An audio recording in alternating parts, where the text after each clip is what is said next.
The following program is intended for mature audiences. You come to expect this in Denver, but not in October. Snow and freezing cold. Weather conditions as the undefeated Rams take on the Denver Nuggets. Coming right up. You're listening to Basically a Sports Show. Follow us on Twitter at Basically Sports. Subscribe to our podcast on iTunes. And check out every episode of the show at basicallysports.tumblr.com. Now here's your hosts, Zach, Greg, Mike. And you're listening to Basically a Sports Show. We're hearkening back to better times for both of us. We're hearkening back to better times and better uniforms for Exactly. Did you see that?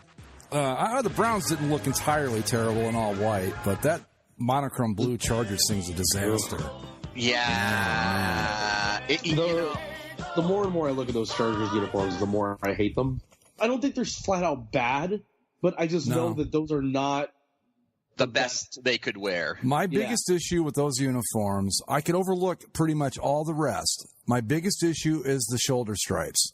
With to me, the horizontal shoulder stripes instead of like the more, three-quarter vertical. Yeah, exactly. They should be like UCLA oriented, and it, I don't know. They should be going up and over the shoulders rather than right. It's the same issue I have with the Browns shoulder stripes. It's the same thing. It just looks stupid. I don't even mind the number font, which normally I'm not a big fan of the proprietary font for numbers, but this one's not bad. I think the helmet's okay. I can even live with the little dash of powder blue and the bolts on the helmets, but those shoulder stripes are just so dumb. I can even live with the backwards, wrong-facing lightning bolts on the pants. We've decided, though, that those bolts are the reason why the Chargers can't kick field goals well. It's a plain fact at this point. Bill Simmons said that during the game, the Charger game, that they at one point put out a stat that said in Anthony Lynn, the Chargers coach, in his 22 games as head coach of the Chargers, he's used 7 different kickers. That's Browns quarterback territory there. We really do need to start a Chargers kicker jersey, starting with Nate Kading as patient zero and just going from there. Someone find an old Nate Kading jersey and we'll just go from there.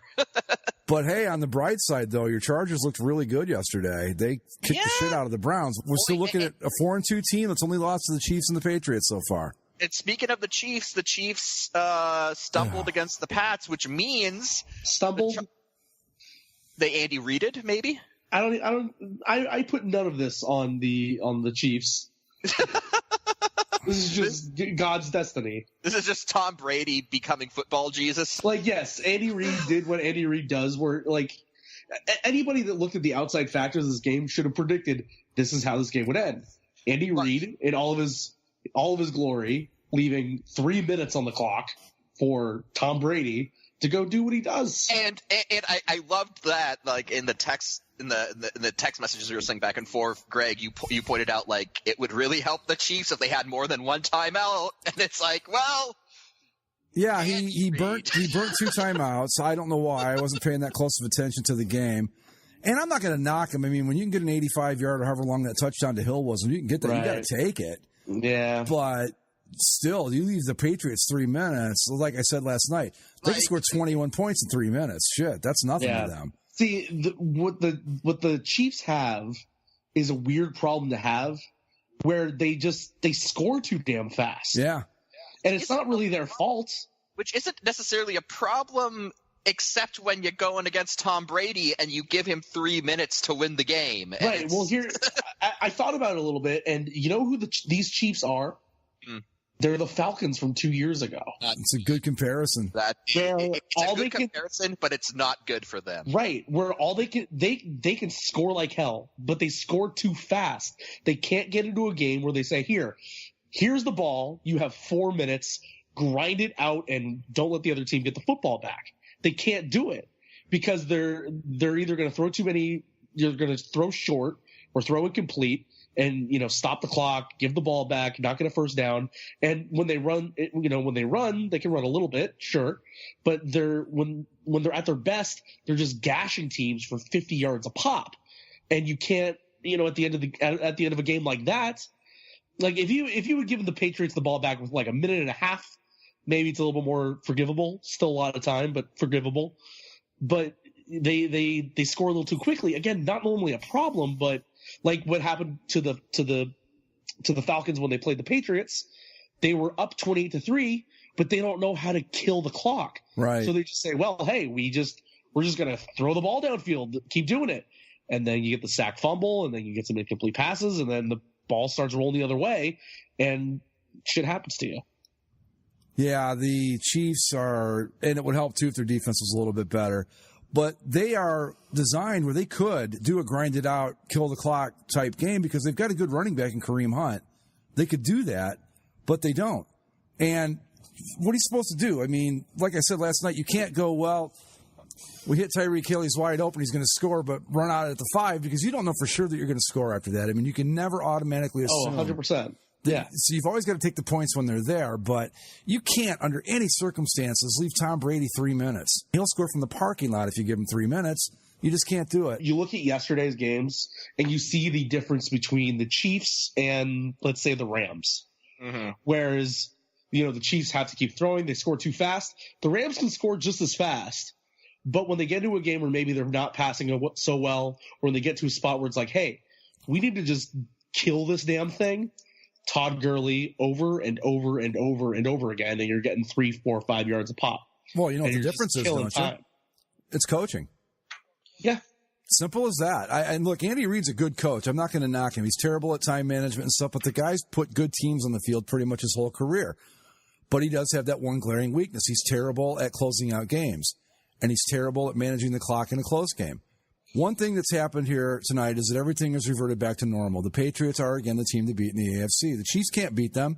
Not with the game they're playing right now. They just can't do it. Because all the reasons you pointed out, Zach, it's just not going to happen. As I said last night, I think Tom Brady listens to our show and you made him mad, Greg. Yeah, I think I might have a little bit. We're blaming you if they win the Super Bowl. I was the one that always preached don't overreact in the first 2 weeks of the season. That was always my mantra for the 6 years I've been doing the show. When football season rolled around, I'm like, don't overreact, don't overreact, don't overreact. And I overreacted. And now you look at the NFL now, and things are starting to come right back around to where they normally are. We wrote off the Steelers too soon. I don't think they're as bad as we thought they were. I wrote off the Patriots, and here they are, the Death Star of the league again. Can we talk about, in terms of teams that, maybe we wrote off the Steelers too early? What about teams that maybe jumped on too quickly? Because Jacksonville, what the fuck was that? But you can't lose 40 to, what was it, 40-7 to Dallas? 40-7 to Dallas. That's the thing, is like maybe your offense isn't working, but that defense is supposed to be their strong suit. Right. And you can't let the Cowboys drop 40 points on that defense. No, the entire narrative going into that game, and really for Dallas all season, has been that their offense has been terrible. That they've had all these problems on offense, they can't score points. And they go out and they hang 40 on what's supposed to be one of the best defenses in the league. I think the Jaguars are... Maybe they went a little further last year than they should have because they aren't as good as we thought they were. I think they're going to be wildly inconsistent. And I'm sorry, but until they get a quarterback, they can forget it. They can just absolutely forget it. Also, their uniforms, Jesus Christ. Black over teal, not great. I sat and looked at those, and I'm like, do I like these or do I not? I thought, well... In theory, I think you're supposed to like them, but, like... I wanted to. They don't work. I just couldn't. It didn't look right to me. Something was weird about it. I don't know. What are you going to do? It's the NFL, and everything's going right back to the way it always is. I mean, does anybody feel confident after last night that the Chiefs can take out the Patriots in the playoffs? Home field advantage, maybe. That's the difference. I think if that game's in Arrowhead, it might be a little bit different because clearly they can hang with the Patriots. That game came down to the last minute stuff, and when it comes down to that last minute intangible stuff, yes, the Patriots will beat them. I don't know. I think if the Chiefs get home field, anything could happen. But, boy, right now you'd have a tough time getting me to bet against those New England Patriots. Last night is a perfect example of why when we do our season previews the last couple of years, you have to pick the Patriots. Until someone else does it, it's going to be them. They may not win the Super Bowl anymore like we've seen. They might get pushed in the Super Bowl. But they're going to at least be the AFC title game. And the thing about that is, let's just say that the Chiefs are the number 1 seed and the Patriots are the number 2 seed. there's still no guarantee that the Chiefs make it to that game. Right. Oh, sure. And granted, there's no guarantee the Patriots make it to that game, but I trust a Bill Belichick coach team in the playoffs more than I trust an Andy Reid coach team. Absolutely. If it comes time to who's going to look at the other without blinking, I'm going with Belichick every time. Every time over Andy Reid or anybody for that matter.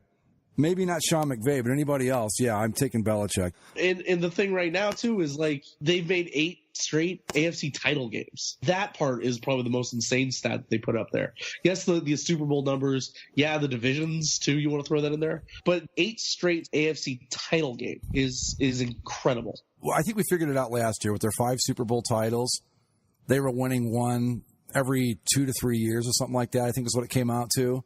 Yeah. But of the 17 years, and they've been in other AFC title games, but of the 17 years, the last 8 of those have finished with them playing to go to the Super Bowl. Now, whether they got there or not is a different story, but for 8 straight seasons, it was there for the taking for them.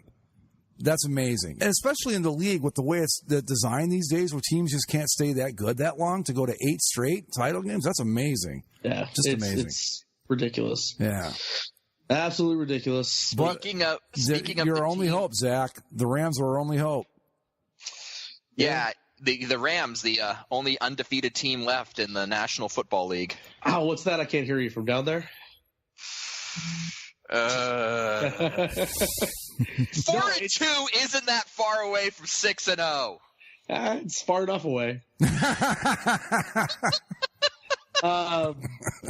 Yeah, man. Look, the great thing that the Rams have continued to show is yesterday not their best game. The Rams continue to find different ways to win, and this week it was, hey, it's really cold. Let's give the ball to Todd Gurley 28 times. Watch him run for 208 yards and 2 TDs. I don't know what else to say about this team other than I'd like to see the defense make a real big step at some point. Because the only team they've really shut down, they shut down the Raiders in the second half. They shut down the Cardinals with Sam Bradford. but since then, they've been kind of middle of the road, mediocre. Their rush defense is like second or third worst in the league, which shouldn't happen with the guys they have up front. That's the place where it needs to be fixed. But the offense is good enough, and the defense does just enough for them to keep winning. Denver's a tough place to play. It's even tougher when you're a warm weather team and it's cold. And it looked cold there. I mean, I don't know how cold it was, but it looked freezing cold. I'm just glad there were 2 to 3 inches of snow on the ground before the game, and they were able to get it all off. And it I don't know, flurried for a minute. I don't know how to describe snow. I don't live in it. There was like very light snow at one point. It's just cold. There was very light snow at one point, but it wasn't stuff that was sticking. Yeah. And so it just kind of. The snow was a non-factor, but it was pretty damn cold. I think it was like 20 degrees or something like that. Yeah, so, and again, Super Bowl contenders going to places like that where it's tough to play because everybody has a tough time in Denver. You rarely see that team get blown out at home. No matter how bad they are and how good the team is they're playing, they always seem to keep it reasonably close. So, the Rams went in and they do what Super Bowl teams do. They win in a tough spot in a game that wasn't pretty, but hey, they got the W, and that's the only thing that matters. Yep. Yeah. They get a respite this week when they play at San Francisco. So that'll be nice. Yep. If that's not a 20-point game, I don't know what is. And can I talk for a minute about the stupidity of these London games? I know we covered this in great detail, but I just want to point something out with this particular London game. It was the Raiders and the Seahawks who were playing 9 hours out of their normal time zone, basically. Yes. Yeah. So for them, they both played on the East Coast last week to try and alleviate that. Yeah, well, but for them, playing that game yesterday was like starting at 9 o'clock in the morning, roughly, I think, if I've got my time zones correct. Whatever the case, if you're going to do London games, don't send 2 West Coast teams over there. That just seems really unfair to me. Yeah. To make these guys do that. Well, first, it's just end the damn games and be done with it. That's what I think. This London game actually has a fun little fact attached to it, too. This game was supposed to be broadcast on the BBC on Sunday. And for some reason, the BBC only allotted an hour of broadcast window to this game. So the game didn't get shown in its entirety in England. That is amazingly naive in a cute way. Like, game's an hour long. Well, it's a 60-minute game, so we'll allot 60 minutes. There you go. I guarantee you that's what it was. Because you look at soccer games and they say, well, how long is it? Oh, 90 minutes. And it's 90 minutes straight through. Yep. Pretty much that's what it is. So they said, hey, how many game minutes are there in an American football game? 60. Great. All right. Hour should cover it. Yeah. No. You need at least at minimum 3. And that's if you're lucky. Yeah. That's if you're lucky.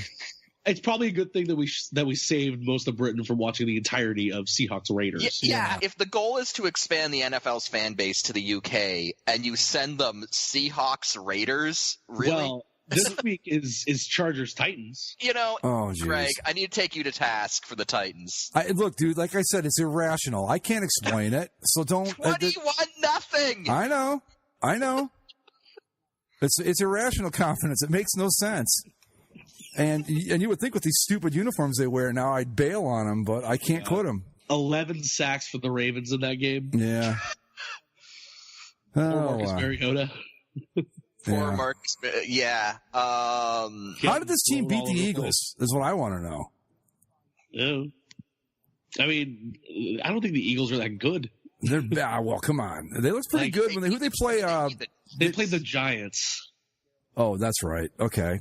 Can't really take a lot away from that. Who, despite 229 total yards from Saquon Barkley, only got 13 points. Looked good, though. It was a really good-looking game. Eli's done, right? We can just, forget it. I think he's been done for a couple years now. Oh, please let him be done. But I mean, done. Can we just let's get him out? Let's get him out of here. Let's send him off to Arizona. Look, I understand that Saquon Barkley is a really good talent and all that. Yeah, he has been really good. But he's got a shelf life of what? Let's be really generous and say 7 seasons. And that's a lot. Shouldn't they have gone for a quarterback? Because Eli hasn't looked like Eli in a long time now. And you had Darnold sitting there. You had Mayfield. You had, what's his name? Rosen, Allen. Josh Allen. Yeah. The incomparable Josh Allen. I am so glad the Browns didn't take that guy. He was my guy at the start of this whole thing with the draft. I'm like, Josh Allen, that's the one I like. Big size, prototypical NFL player. Oh. Yeah. And I'm like, Baker Mayfield. Okay. Well, not that Mayfield looked great yesterday. I think he still threw for 350 yards, but whatever. But yeah, the Giants probably should have gone for a quarterback. Now, granted, they're probably going to be bad enough this year to do it again, and then they get Barkley and a good quarterback maybe, so maybe it all works out for them in the end. Who knows? Yeah, that's some people's conspiracy theories that they knew they were going to suck again anyway. Yeah. So just get the best available player besides a quarterback, and if they're really not sold on any of the quarterbacks this year, just wait. Or you could, you're the Giants. You could free agent somebody. You could get somebody in there to play. What they should have done is traded, across the locker room, and got Teddy Bridgewater. But yeah, because he's sitting in New Orleans right now behind Drew Brees, right? Oh yeah, he's just hanging out. So he's going to play about as much quarterback in the NFL this year as I'm going to, essentially. Yeah, he's having a great time. Works for Matt Flynn. Get your paycheck. Yeah. Speaking of across the locker room, the Jets, gray face masks in a tribute to Super Bowl III. They were playing the Colts. It's the 50-year anniversary this year, and they brought out Joe Namath and the whole thing. But those gray face masks look fantastic. That was a great-looking game. I got to see what Packers 49ers looks like tonight, but that's probably going to be my number one game. Remember, the number one quality should be how the colors mash up. No, fuck Nothing else that. Matters. Yeah. But enjoy these Jets uniforms while they last. They're going to get real, and I'm sure we'll talk about Nike sports uniforms later on in the show, but, the Jets have the potential to look real stupid next year. And they will. I've already heard that there's going to be black and green. Neon, like lime green. Right, and yeah. They're going to be actual Jets. They're going to be like Transformers. They're just 11 Starscreams out there.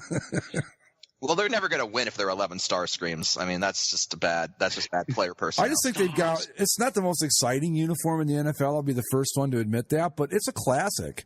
It's just a good-looking football uniform. I don't know why you want to change it. When it's a uniform associated with like one of the most famous games of all time. It's not like that they did this wearing Tampa Bay's current uniforms either. I mean, it's not only is it iconic because of Super Bowl III, it's a good look. It's not off the charts fantastic, but it's very, very solid. I like it a lot. It's kind of well, nothing can be kind of unique. It either is or it isn't. It's unique in its color scheme, which is the green and white. And I always think their helmet's been a little uninspired, but yeah, you could make that argument. I could see that. But the striping, everything, I just love everything about it. And Mike's right. This is probably the last time we're going to see that particular matchup with those two uniforms. It's probably the last time we're going to see that classics Jets look with the gray face mask, too. Oh, it looked good, though, didn't it? No, I actually made a prediction based off of kind of what the Browns are doing. The Jets will come out next year with stupid uniforms. We'll all hate them. 5 years down the road, they'll reintroduce the current look, but the numbers will have stupid little jet tail fins on them, and we'll all just sigh in frustration and go close enough. Right, and they'll probably come back with the actual Kelly green that they used to wear instead of this. I think I call it like pine green. I don't even know what its technical name. It's actually like technically the same green the Packers wear. Yeah, and it shouldn't be. The problem is, though, that the Packers still use the old-style materials, so the green actually looks good. Yeah. Whereas Nike can't print green on their space fabric or whatever, so it just looks like kind of pukish brown. Space fabric. I mean, they could make shoes that have springs in them on the soles of my shoes. They can do all these crazy things that you can't make fucking green. A green shirt is beyond them. Right. Yeah, remember that time where when Nike first took over and the Eagles had to wear like their black all of their home games because like a teal jersey was like, hold the fuck up. A green shirt stumps them. Yeah. You know, they come up with all this bullshit about how you're going to be 22% faster because of lighter fabric and all that, but don't ask us to make anything green, please. A green shirt is just a step too far. Beyond our capabilities, right.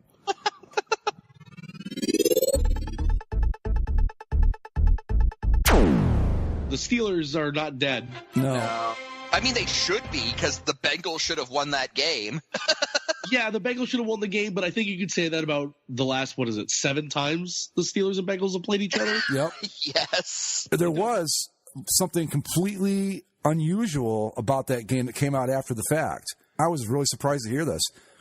There are players on the Steelers that say that Vontae's verdict, not playing so great and should be suspended. I thought, not him. That guy's like a pillar of ethics and play the game the right way. Come on. Not verdict, not him. This guy's a pillar of virtue, people. The thing about it, I think friend of the show McCarthy actually said it best. He's a Bengals fan, and he said, I can only hope that when Marvin Lewis is gone in 15 years, they finally get over this mental block against the Steelers. Don't hold your breath, McCarthy. I'm just saying. No, you just assume Marvin Lewis, is a man, kind of getting up there in age.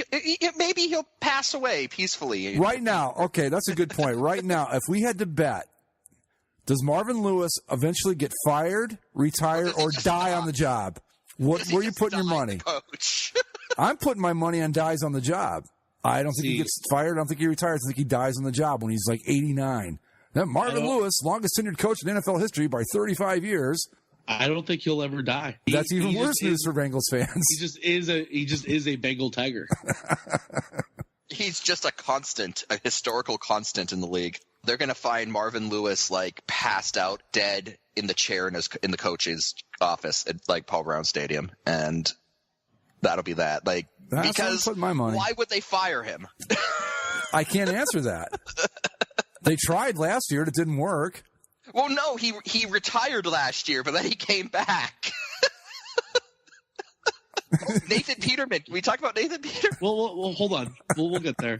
So the Steelers win miraculously. They go to the bye week now. Supposedly Le'Veon Bell was supposed to join the team during or after the bye week. Oh, Bell Watch 2018. Well, here's the question I have. Do they even want him to come back? I would think so. I mean, at this point, maybe you just bring him back, hope he has a good game or two just so you can increase his value on the trade market. I don't know. I don't know. I don't know if you mess up the team chemistry. I mean, they're finally getting it together, and that guy's been a major distraction the whole season. But wouldn't it just be the perfect capstone to the Steelers' drama, too, just as the team's figuring it out, to start Le'Veon Bell and piss everyone off again and just start this whole bullshit over? That's one way of looking at it. And then if you ask people like me and McCarthy, it would be so perfectly Pittsburgh to go through all this, finally get it together, bring him back, and that's what puts him over the top. That's Le'Veon probably Bell, what happened. Super Bowl MVP. Right. Exactly. You want to talk about Nathan Peterman, Mike? Yeah. Oh, Nathan Peterman. Oh, the gift that keeps on giving. Natty P. Somehow Josh Allen not good enough anymore. So Nathan Peterman has to go back in for the Bills. Oh my God. Lose 20-13. I'm trying to pull up his stats. I need to know. All right, Nathan Peterman, 6 of 12, 61 yards, a touchdown, his first, and 2 interceptions. Yeah, but okay, that touchdown was canceled out by the last interception. Wait a minute. He threw 12 passes and 2 of them were picked off? One of them went for a touchdown.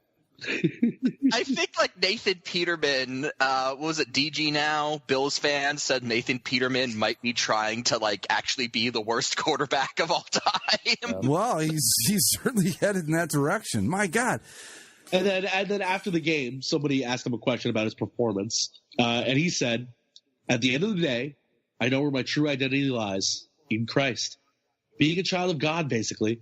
Not finding my identity in football, just trying to find it in who I really am. I love this game, and I put everything I have into this game, but I can't let it define me."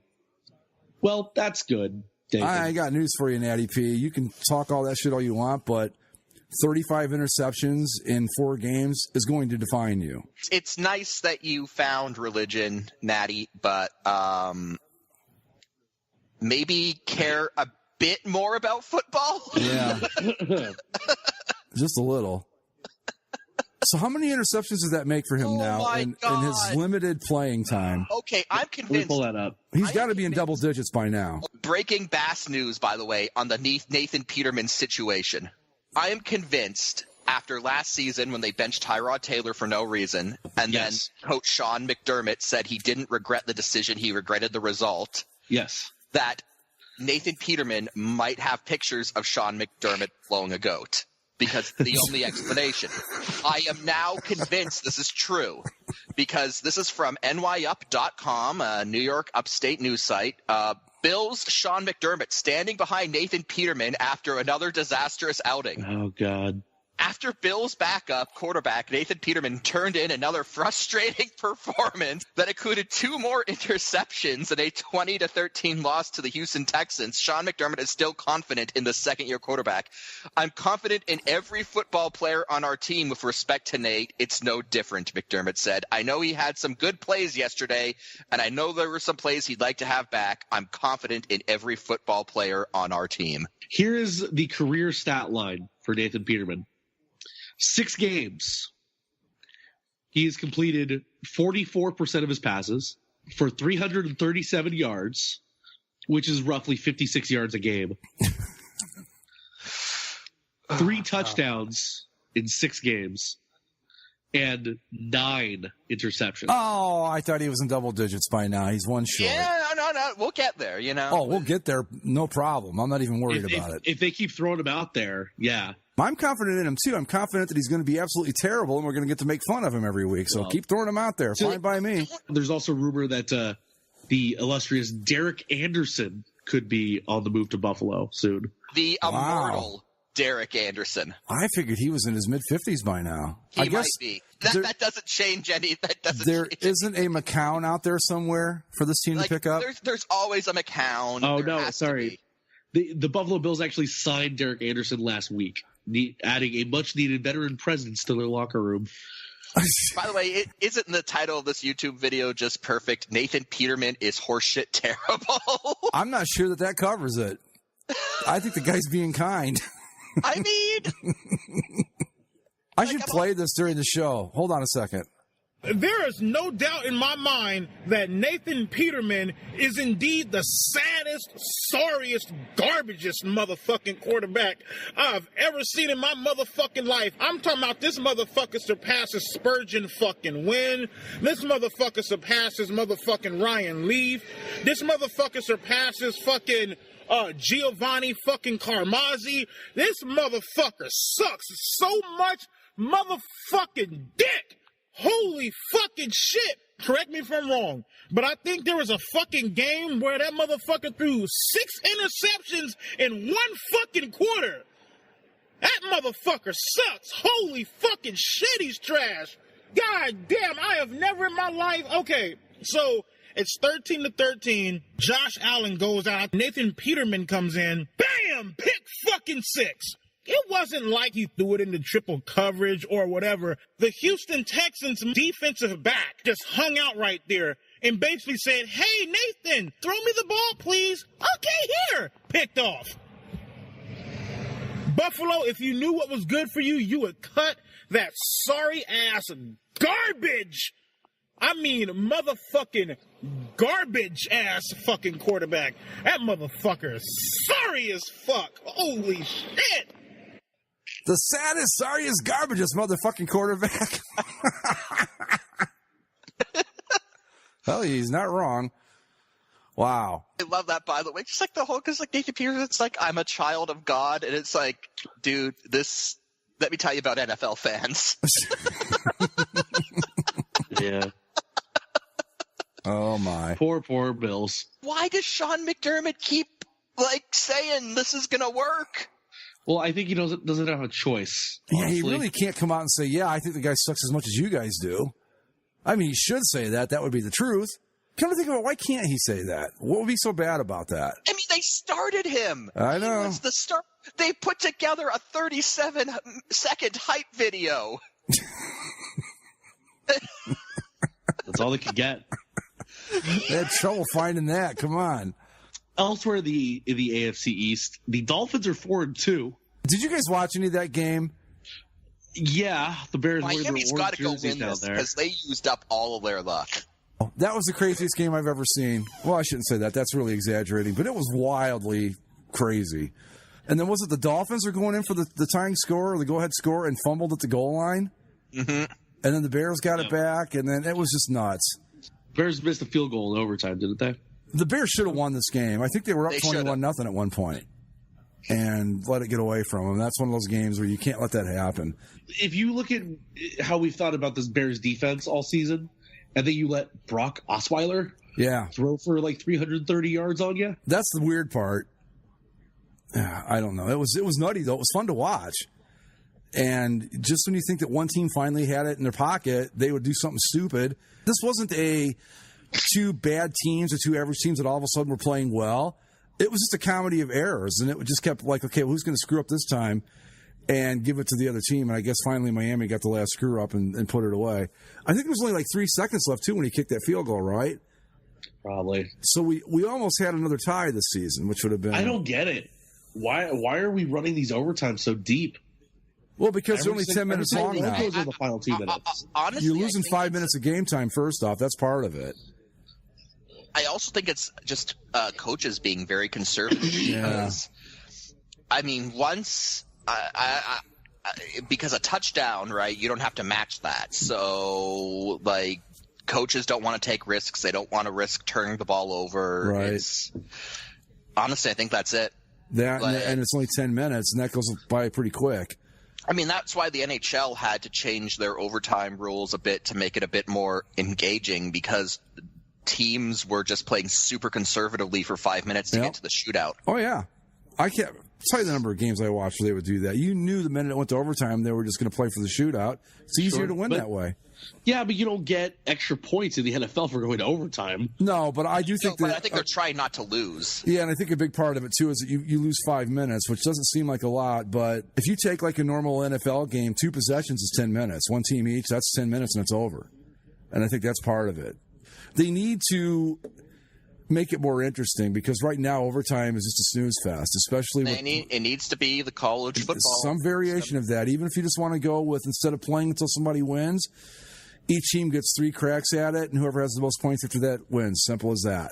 The way they're doing it now, it's just it's half pregnant.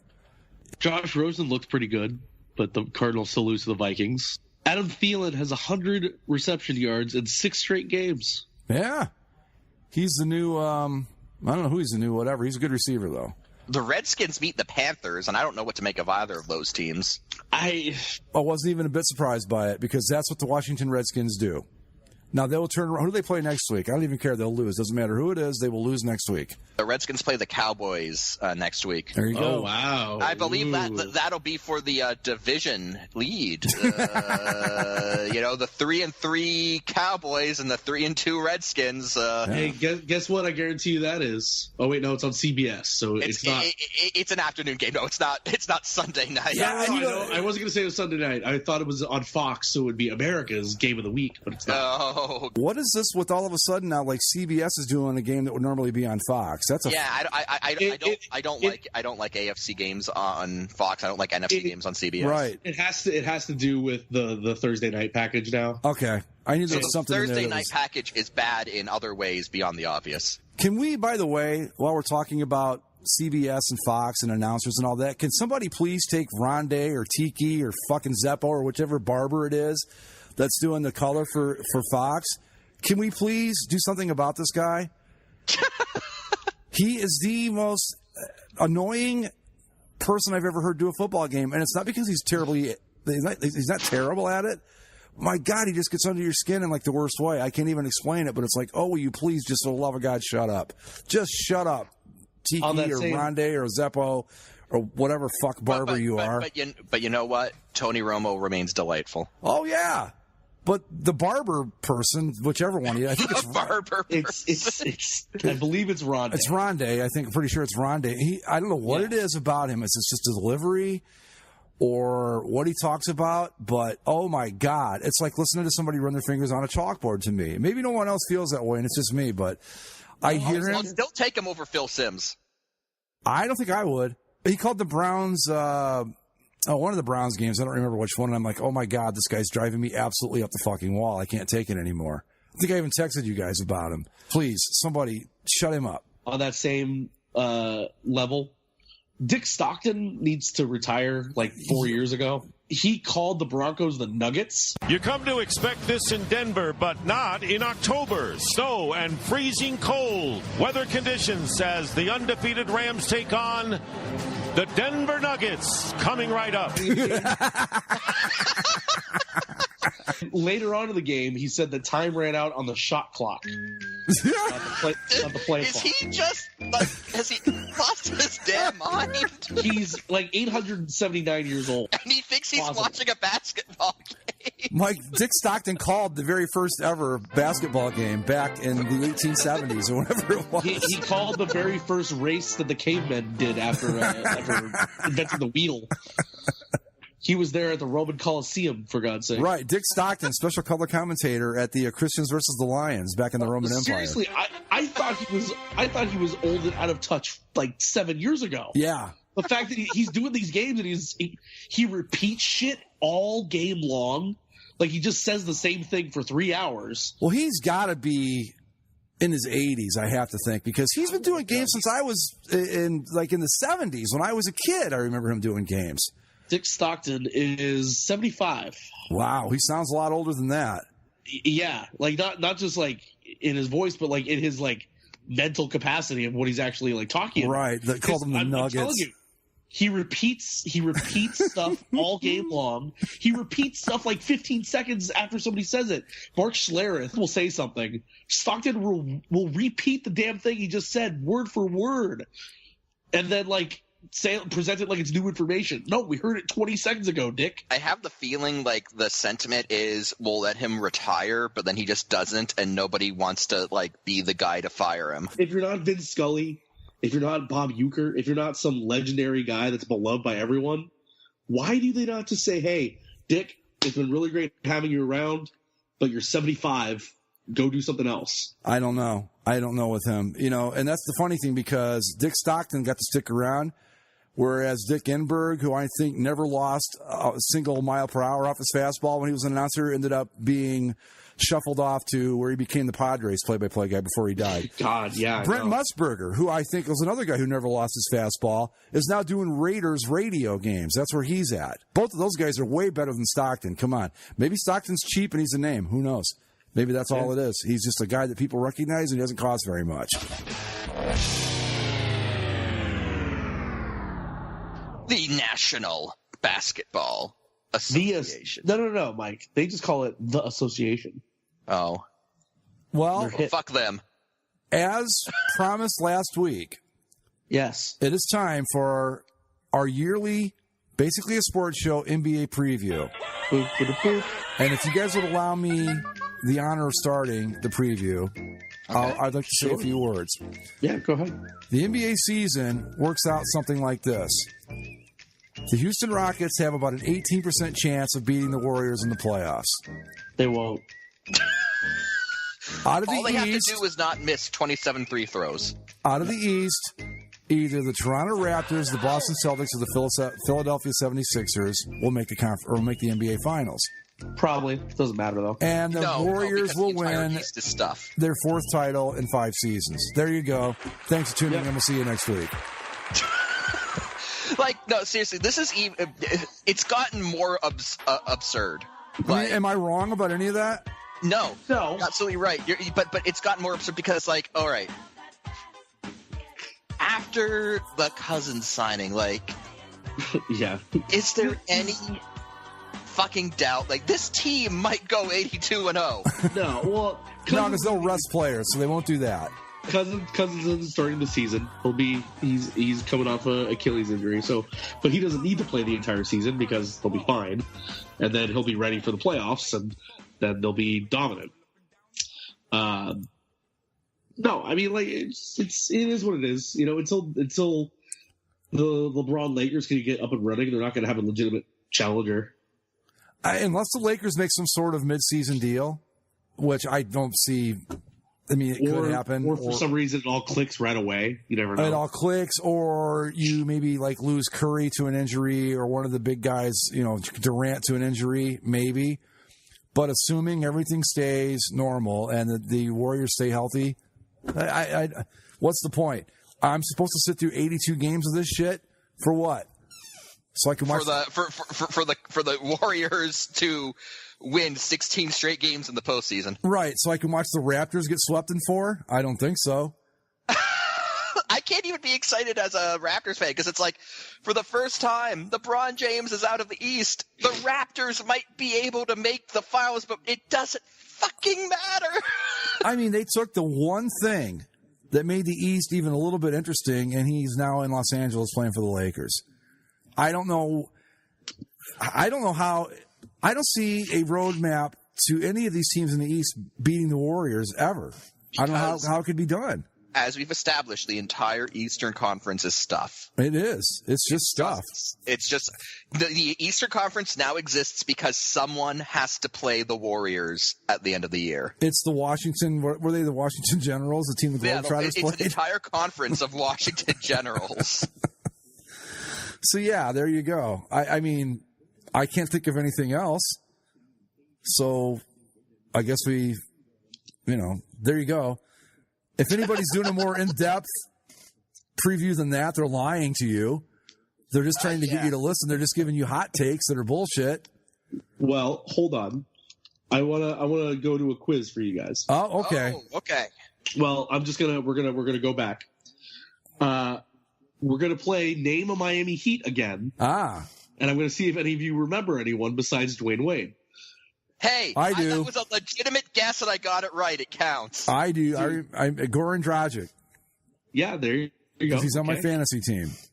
Yep. That's I it. got nothing. I got outside of Dwayne Wade. I got nothing. Oh, you don't remember your guy Justice Winslow? Oh, jeez, how can we forget him? Justice Winslow, best name ever. Right. Rodney Magruder. Okay. Wayne Ellington. But listen to these names, folks. Do you think these guys are going to give the Warriors a run for their These money? aren't real names. Zach's making people up. We wouldn't know the difference. Check. All right. How about let's go over to the Western Conference. Okay. Can you name a Utah Jazz? Yes, I can. Derek Favors. That's what I was going to go with. Because the Jazz are my number 2 team. Have been since '97. Well, Okay, Derek Favors. There you go. Derek Favors, because I wanted to draft him in our fantasy league, and somebody got him before I did. So there, and I love how all of your knowledge so far is based on the fantasy. Well, and the sad part is our fantasy teams, our rosters are only 8 players, so I'm in trouble quick here. Oh no, there's some decent players on the Jazz. Donovan Mitchell. Oh, I did draft him. I have him on my fantasy team. Look, Ricky Rubio. If you put the Jazz in the East, they dominate, and it wouldn't even be close. Yeah. Oh, there's number 34 for the Jazz, Tyler Kavanaugh. Okay. Are you related to him? No, he has a U in his name. Oh, okay. Let's see. It's a blood feud between the U Kavanaughs and the U-less Kavanaughs. Hey, look, I'm not very. Trust me. When the Supreme Court thing was going on, mm-hmm. I was having quite the issue. But he spelled it with a K. A K and a U. K and a U. He's a traitor. Why can't you just show me the fucking teams? All right. Let's pick another team. Oh, out of the blue. Oh. Let's play name an Orlando Magic. Oh, please. Oh, wait, I think I might know one. Let me think if I can remember his name. Just who expects anyone to know anyone who plays for the Magic? God, what's his name? He plays guard. The guy who plays guard. The guy, I can't do it. I can't remember his name. Oh, man. Okay, I'm trying to glance through this roster. See, DJ Augustine? No, that wasn't him. Mo Bamba? Mo Bamba? Mo Bamba. That might be better than Justice Winslow. Mo Bamba. Yeah, that's better. Evan Fournier. That's him. That's what I was thinking of. Fournier. That's what I was thinking of. Melvin Frazier. No. Aaron Gordon. No. Jonathan Isaac. Wow. I only know that because I typed into Google the guy who plays guard for the Magic. And the first thing that pops up is from the Orlando Sentinel, and it doesn't even give me a guard. It says Orlando Magic forward Jonathan Isaac discusses the team's preseason win over the Memphis Grizzlies. I love that I typed in the guy who plays guard for the Magic. Yeah. No, but it's like you said, Greg. Like, it's the Celtics, or sorry, it's the Warriors. Then a gap. Then maybe the Rockets, maybe the Lakers. Then in the East, Celtics, Raptors, Sixers. Right. I think that the Rockets have about an 18% chance of beating the Warriors in a playoff series. All they have to do is not miss all their free throws. Or something, yeah. And that's not going to happen. I mean, 18% is not great odds. Guy who played guard for the Magic. So speaking of the Toronto Raptors, I want to share with you guys just a screenshot of the Toronto Raptors roster page. Okay. I want to ask you if anything stands out about Kawhi Leonard's picture. All right. Well, it's got to open for me here. Okay, there we go. Let me see. He's the only one not smiling. OG Anubai isn't particularly smiling either, but yeah.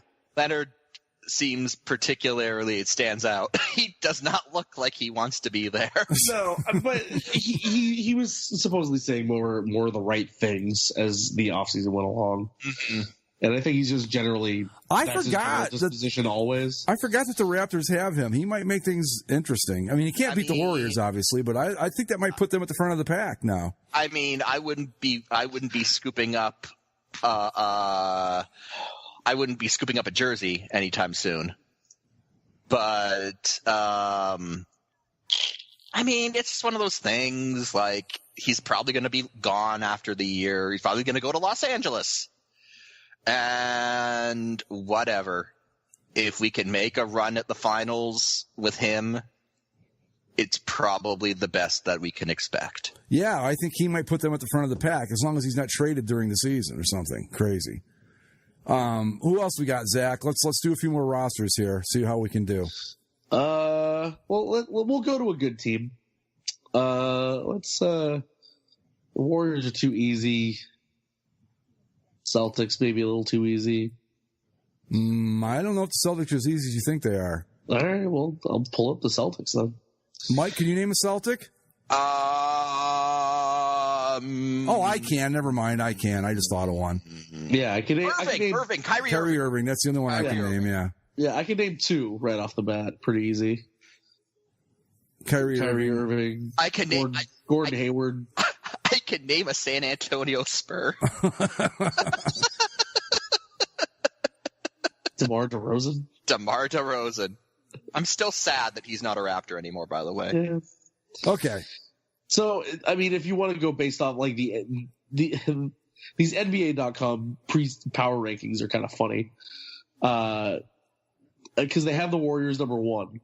Then they have the Celtics number 2. Okay. And the Rockets 3, the Raptors 4, the Utah Jazz at number 5, the Sixers at 6, Bucks at 7. I forgot about the Bucks. They've got that. I can't pronounce his name, but I know who he is. Giannis Antetokounmpo. Him, right? He's a really good player.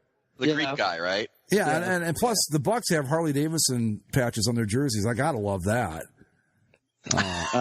They have the Thunder at 8, the Pacers at 9, the Nuggets at 10, and then the Lakers. I think you mean the Broncos. Right. Yeah, right. Case Keenum is going to be playing point guard for your Nuggets this year. That can't go any worse. And then they don't have the Lakers coming in until 11, which is probably wrong. But yeah, I don't know. Maybe it's not. I don't know. You got LeBron, but believe me, I've seen LeBron play on teams that didn't have a whole lot going on around him. He'll be fun. The Lakers will be fun. I mean, I don't know if they'll win as much as we'd like them to, but they'll be fun to watch. That's for sure. I mean, this is obviously year 1 of a Lakers rebuild process. So, right. Yeah. I mean, look, we make fun of the NBA. I am going to be paying attention this year just because of the LeBron factor now with the Lakers. Oh, I'm going to be paying attention too because I think the Raptors might actually have a legit shot at the Eastern Conference Finals, and if they do win it, that will legitimately be like if they won the NBA title to me. Because I think from a macro perspective, we can sit here and say kind of what Greg started out with, which is